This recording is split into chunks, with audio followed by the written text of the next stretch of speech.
Hello and welcome to another episode of the Bearded Mystic Podcast, and I'm your host Rahul N. Singh. Thank you for taking out the time today to either watch or listen to this podcast episode. Today we will be continuing on with the Wisdom of the Mystics series, and before we do start, there's a few announcements that I would like to make. If you would like to support the Bearded Mystic podcast, you can sign up to the podcast Patreon page for ad-free and bonus episodes. The details are in the show notes and video description below. And another way you can sign up to those ad-free and bonus episodes is through the Apple subscriptions on the Apple Podcast app itself. Every Saturday, there's a free virtual meditation session that takes place at 11 a.m. Eastern Standard Time. And this meditation session is then followed by a Q&A and discussion. And you can find out the details in the show notes and video description below. If you would like to have a one-on-one meeting with me over Zoom as a friend to help you on your spiritual path, you can find the details in the show notes and video description below. Last month, we looked at the teachings of Sri Ramakrishna, and today in this episode, we will be looking at the teachings of a great mystic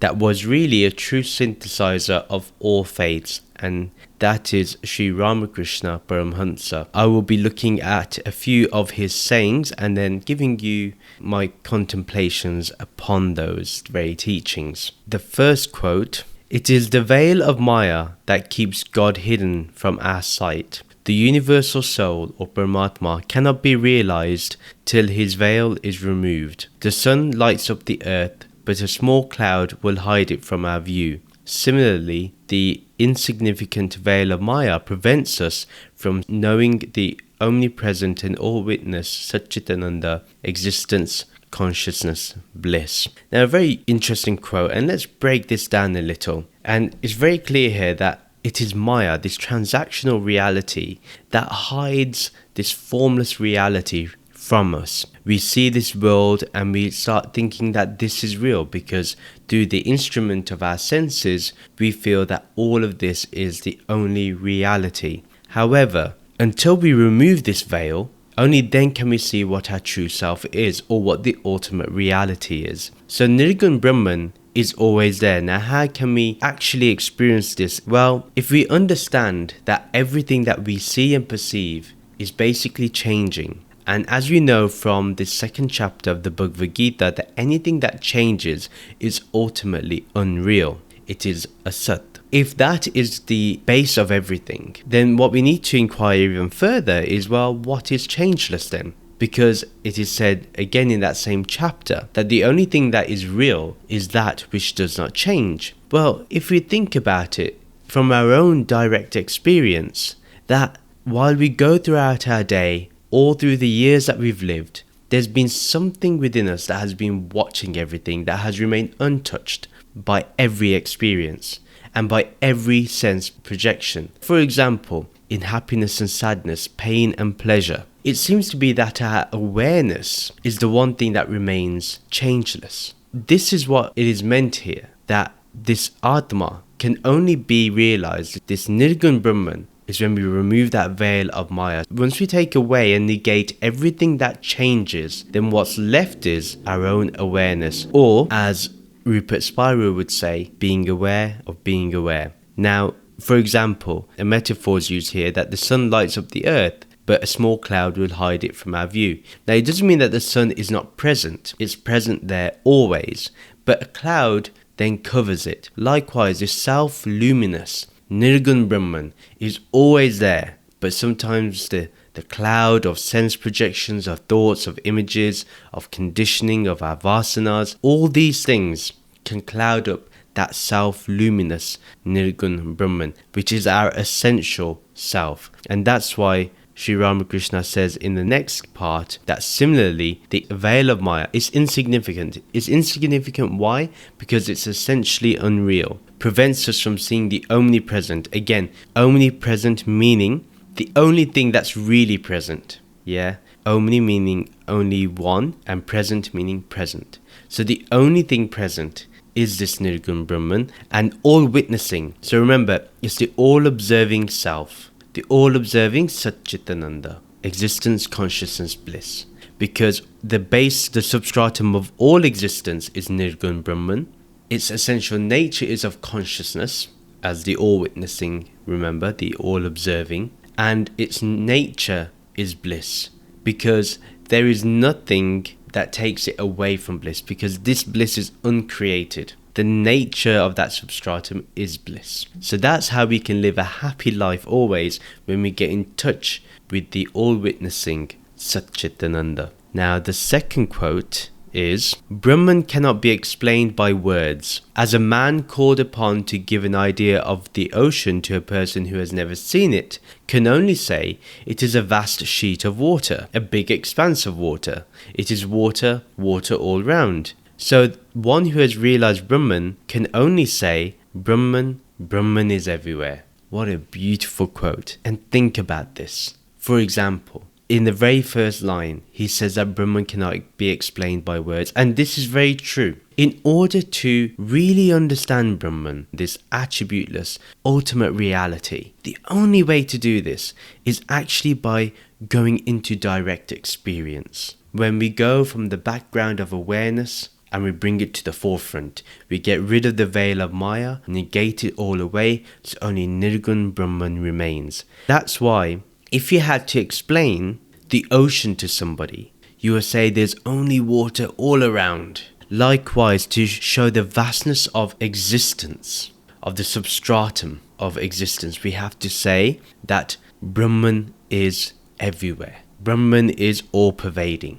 Brahman is the only thing that is. Now, if this becomes our experience, then everything we see, perceived through our senses, hear, taste, smell, touch, is essentially Brahman. So, can there ever be a moment where you are away from Brahman, where you are untouched by Brahman? No. Even in this very second, in this very moment itself, while you're listening to this, while I'm speaking here, only Brahman is witnessing Brahman. And to understand this truth, again, it has to be our experience. Merely saying this is not enough. Merely hearing it is not enough. We have to truly become aware of this awareness. We truly have to allow what Sri Krishnamurti said, which was, when the observer becomes the observed. When we live in this state, then we are always in touch with Brahman, but not as Brahman being something separate, that there's still a separate me and a separate Brahman. No, there is only Brahman. Truly, this is what is meant by Aham Brahmasmi. When there is only Brahman, when they only see this formless awareness, when this formless awareness is the only thing, then Aham Brahmasmi is said. Aham Brahmasmi is not something that can be said prematurely, and neither should it be taken as something prematurely. The real meaning is when there is only Brahman, when there is only this formless awareness. When you're in touch with this Brahman, it is an experience that one cannot express in words. Words cannot do justice to the magnificence of this Brahman. I rarely talk about how I feel when I'm in that connection with Brahman, or in Brahman, when I'm in that moment of being aware. But all I can tell you is there is nothing like it. I've not come across any experience has even come to a close second to that. It's the primary experience that really only exists. And it's not that one does not take part in the transactional reality. One obviously is. I'm recording this podcast right now. But the transactional reality is seen as just an activity of Brahman. Even though this does not act, yet it appears to be an activity in Brahman. Truly, this is the beauty of Sri Ramakrishna's teachings, because he brings across an advaita vedanta philosophy that makes it so all-encompassing. We don't see Maya as something evil or something that should be rejected, but instead we accept it to be part of Brahman. In fact, we accept it as being Brahman. Therefore, everything we do is in the service of Brahman, and we see each and every person as Brahman. Yes, that does not mean that evil will be eradicated, or poverty will be eradicated, or we will not be able to get rid of caste or race issues, or people that like to separate us due to whatever isms possible. All those will still be there, but that does not mean that we cannot see Brahman in everything. Yeah. It's a very tough pill to swallow. But once we are able to actually do this, we can understand with discernment that we have to address the transactional reality as real only because it's the infinite time of Brahman. Every action I do personally has a real consequence in the infinite nature of Maya. That is only a reflection of Brahman. By integrating these two, Brahman and Maya, I'm able to do the best possible. And this is why Sri Ramakrishna is absolutely special. And that's why I really love him. One thing may be raised because someone can turn around to me who's read the Gospel of Sri Ramakrishna and say, well, he talks about women and gold in a very derogatory way, or sometimes in a way which is not all-encompassing. But sometimes the translation is not right. Sometimes the translation can be too literal and not looking at the deeper meaning behind it.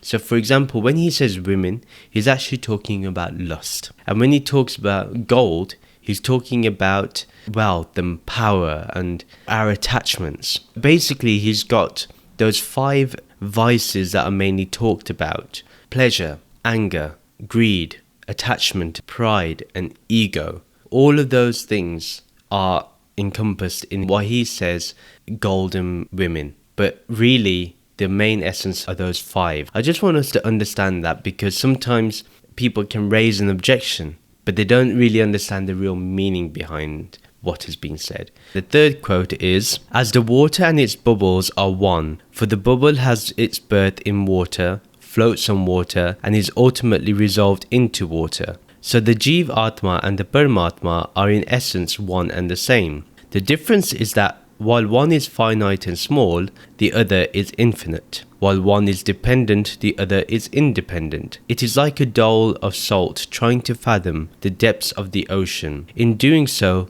the salt dole is dissolved into the sea and lost. Similarly, the Jeev, in trying to measure God, loses its individuality and becomes one with it." What a beautiful quote by Sri Ramakrishna, and again, so simple to understand. If we see ourselves as separate beings, then we can consider ourselves to be like bubbles in the ocean. At the end of the day, the bubbles are going to merge back into the ocean because it is the ocean itself. It's not anything different. This is exactly what Sri Ramakrishna is saying here. If we understand that the Jeev and Paramatma are one and the same, then it's basically saying what Adi Shankaraji said, that Brahma Satyam Jagat Mithya Jiva Brahmeva na Apara. That this Brahman is the only true existence. This Jagat, this world, this Maya is Mithya. It's neither real nor unreal because it's dependent on how one is dealing with that ultimate reality. And then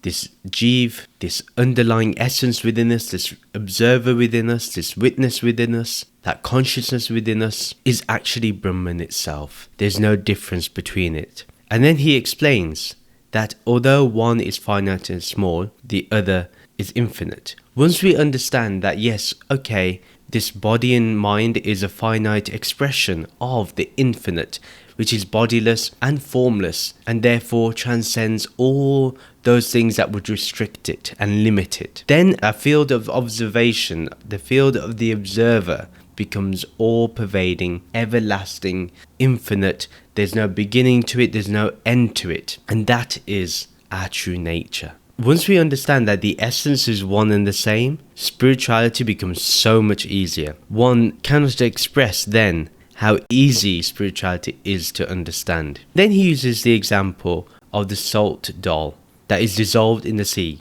Now, say there is a dole made out of salt and says that, well, I want to measure the ocean. I want to check how vast the ocean is. As it goes into the ocean to try to measure the whole ocean, what ends up happening? That salt dissolves. And we see this when we're cooking. When we put salt into boiling water, we see how the salt dissolves away. And likewise, if the Jeev ever went out to measure Brahman, it will lose its individuality, because as it starts measuring, it starts immersing itself, and as it immerses, it merges. Therefore, how can the form of the Jeev last? when eventually it will enter into formlessness, when it understands its essence is the same as that Brahman and loses its individual expression and goes into the universal expression, then we can call that mukti. Then we see that as oneness. And what a beautiful way that Sri Ramakrishna explains this. It is such a simple way, but it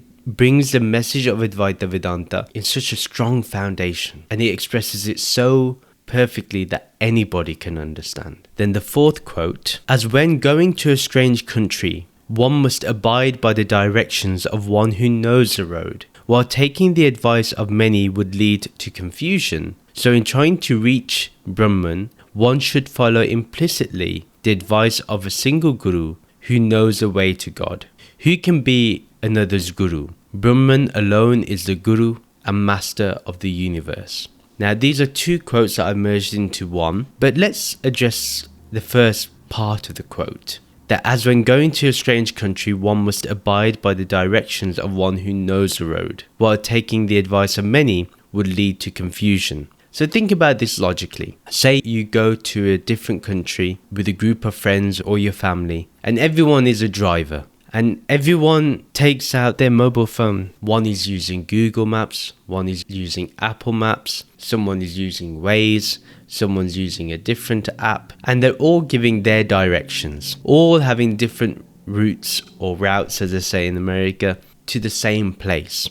Now, if the driver ends up listening to each and every one of them, there's going to be confusion. Now, the alternative here is that the driver can explore each app itself, so asking each passenger to give their directions. Now that is one way where they can go from place A to B. Similarly, if you utilize this example for a guru, I'm all for going to different gurus and understanding the truth. But what I will say, and there's a big caveat here, is that stick to one for some good amount of time. See if that teacher will take you to the truth. Now, it may be that you need to spend a year, but in today's day and age, with the advent of technology and the fact that you can now speak to anybody over Zoom or watch it on YouTube, I think you can cut it down to 6 months, where you can spend 6 months of consuming one guru's content to see if it takes you to the truth, and go to a guru that really speaks to you. Now, if, say, you listen to several different gurus at one time, it will cause confusion for you. Because one guru is specified in one tradition, another guru in another tradition, and another guru in another tradition.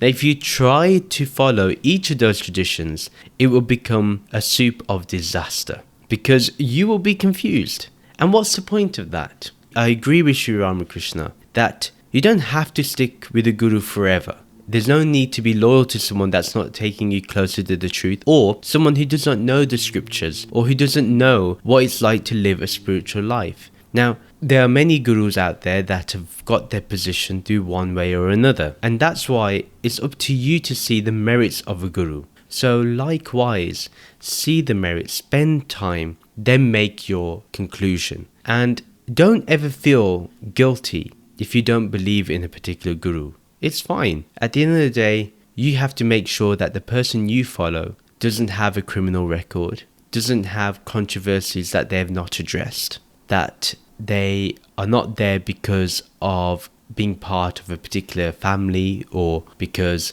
of nepotism in any way. That's not saying that a child of a guru cannot become the guru itself. Most likely, if they've stayed in that spiritual community, in that home, have been inspired by the teachings of the guru, they themselves may become great examples and therefore great successors to that organization and to that spiritual institution. But just be mindful, I would say. The best thing to do is try and find your way to God by following one guru at least for 6 months before you make your conclusion to either stay or leave. Now, Sri Ramakrishna adds another thing, and this is why it's important, that once you have found the truth, then make the truth your guru. Make the Brahm Gyan your guru. Make Brahman your guru. Then don't follow the body. The body and mind has served its purpose once the truth is revealed to you. Then you have to stick with the truth and make the truth your guru. Then you have to be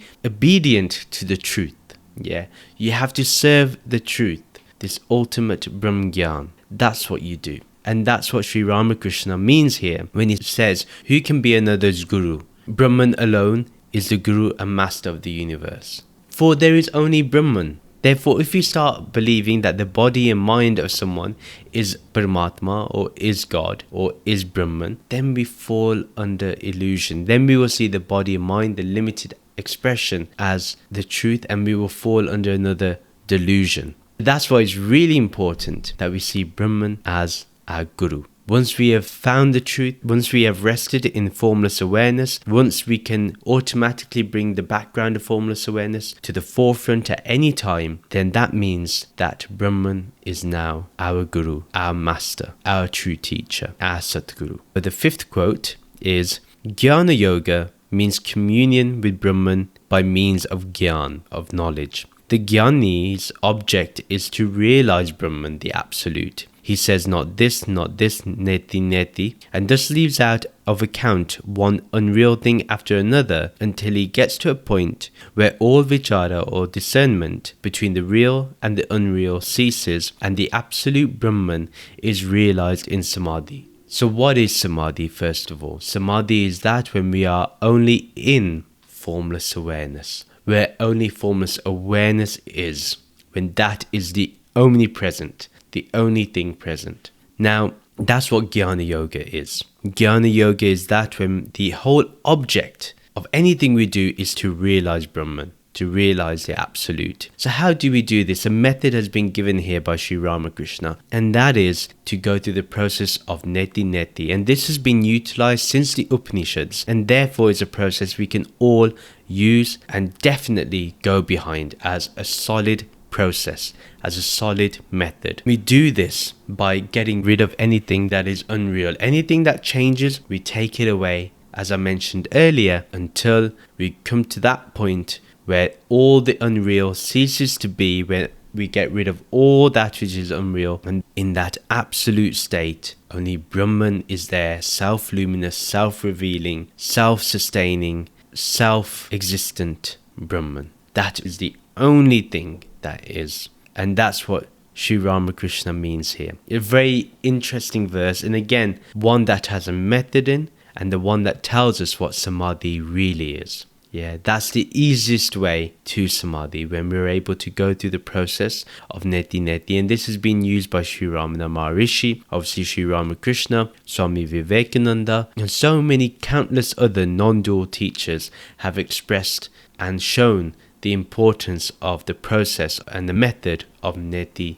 neti, of not this, not this. The sixth quote is an interesting one again, and one that will require our vichar of. We need to contemplate upon this. Suppose there is an infinite expanse of water, water above, water beneath, water in all directions. At certain times of the year, this water freezes with cold, and again, when the days are warm, it thaws and becomes water. Brahman is like the infinite expanse of water. Those parts that are frozen into ice are the spiritual personal forms of the deity, or known as the Ishtevta. The cold is the bhakti of the devotee, his love, his devotion, his self-surrender. The heat again is Gyan Vichara, discernment between the real and the unreal, phenomenal universe, or Maya, leading up to Nirvikalpa Samadhi, the total effacement or absorption of the self, which says I. To a bhakta, the Lord manifests itself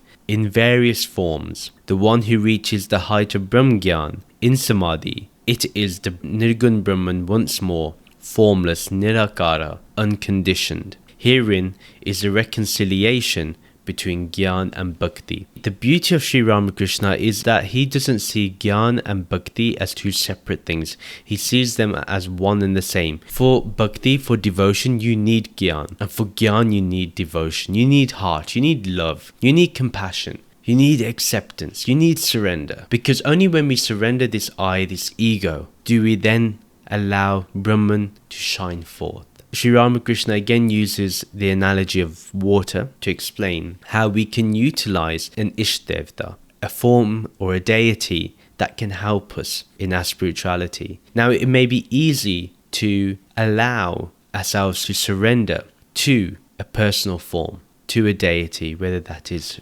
Shivji, whether that's Sri Krishna, whether that's Buddha, whether that's Guru Nanak Dev Ji, whether that's your guru that you worship, anybody. Remember that they are just the form of ice, and that through listening to the teachings, through meditation on the Ishtevta, through worship of the Ishtevta, through devotion of the Ishtevta, what we do is we slowly allow, as we go deeper into the absorption of Nirgun Brahman, as we go through our devotion of the Ishtevta through Saguna Brahman, we start seeing that ice starts melting away, and we enter into Nirvikalpa Samadhi, or total absorption into Nirgun Brahman, where Nirgun Brahman is the only thing. And this is Sri Ramakrishna's beautiful message that we've constantly seen here. We need to do two things. One, with the aid of a deity or a guru or a mantra, anything that will help create that love and devotion and self-surrender. And then using the Gyan Vichara of what is real and unreal, what is permanent and impermanent, by utilizing those things, we'll be able to go to the formless. We'll be able to go to the Nirgun Brahman,